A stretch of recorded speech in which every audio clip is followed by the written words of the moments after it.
দিব্য বেঁচে আছেন কিন্তু কমিশনের খসড়ায় মৃত।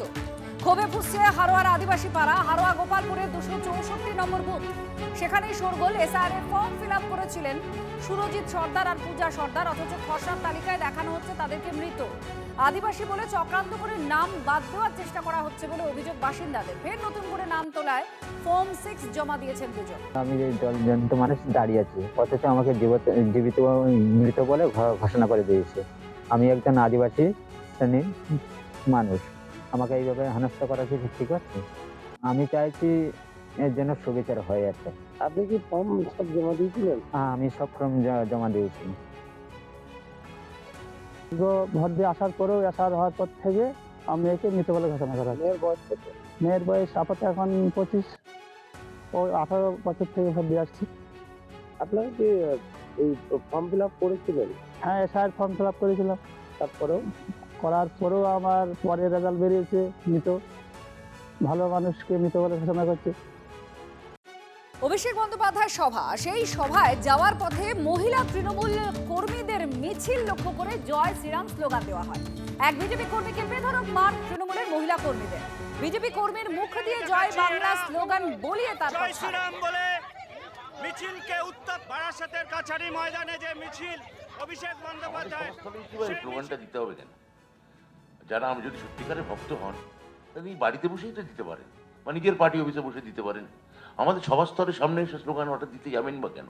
তার মানে কোথাও প্রভোগ করতে চাইছেন, কোথাও একটা চাইছেন যে একটা, যেমন ওদের স্বভাব যে একটা ঝামেলা বাঁধুক, একটা দাঙ্গা বাঁধুক, একটা অস্থিরতা তৈরি হোক, রাজ্য তৈরি হোক। এটা তো ধীরে ধীরে রামের দেশ থাকছে না, বাবরের দেশ হতে চলেছে। সুতরাং রাম পশ্চিমবঙ্গে ব্রাত্য, এখানে বাবরের মসজিদ তৈরি হবে। আমরা বারবার বলছি যে হুমায়ুন হচ্ছে প্ল্যান বি, হুমায়ুন কবির হচ্ছে তৃণমূলের বি টিম। তো সুতরাং উদ্দেশ্যটা তো এক, কর্মসূচি তো এক। জয় শ্রীরাম বললে আক্রমণ করতে হবে, প্রয়োজনে খুন করতে হবে, এটাই তৃণমূলের কর্মসূচি। আপনার কাছে শুনলাম, আমি নিজে চোখে তো দেখিনি। আপনি যেটা বলছেন, আমাদের পার্টির এটা কালচার নয়, আমরা এটাতে বিশ্বাসও করি না। যদি এই ধরনের কিছু ঘটে থাকে নিশ্চয়ই ঠিক হয়।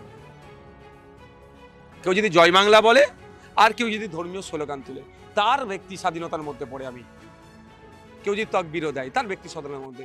তবে আমি অনুরোধ করব এই ধর্মীয় স্লোগানগুলো বা কোনো রাজনৈতিক দলের কোনো স্লোগানগুলোকে কোনো অন্য মানুষকে টার্গেট করে না বলা হয়, বা কেউ টার্গেট করে বললেও যে ও যদি আমাকে কামড়ায় আমিও তাকে কামড়াবো, এটা সুস্থ মস্তিষ্কের মানুষের জন্য আমি বলবো এটা দূরে থাকা দরকার।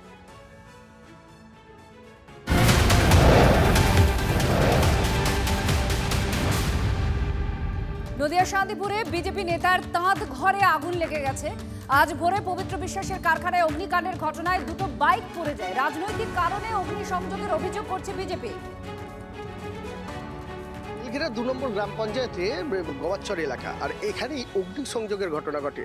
বিজেপি নেতার বাড়িতে অগ্নিসংযোগ করা হয় বলে অভিযোগ, আর এই ঘটনাকে কেন্দ্র করে রীতিমতো চাঞ্চল্য। তার তাঁত ঘরে আগুন লাগিয়ে দেওয়া হয়, দুটি মোটর বাইক ভস্মীভূত হয়ে যায় এবং তাঁত ঘরে যে সকল সামগ্রী থাকে, তাঁতের সরঞ্জাম সমস্ত কিছুই পুড়ে ছাই হয়ে গেছে। পরিবারের অভিযোগ যে এটা পুরোপুরি ষড়যন্ত্র, আর ষড়যন্ত্রের কারণেই এই বাড়িতে অগ্নিসংযোগের ঘটনা ঘটেছে। নদিয়া থেকে ক্যামেরায় তুষার সাথে মধুকুণ্ডু, টিভি9 বাংলা।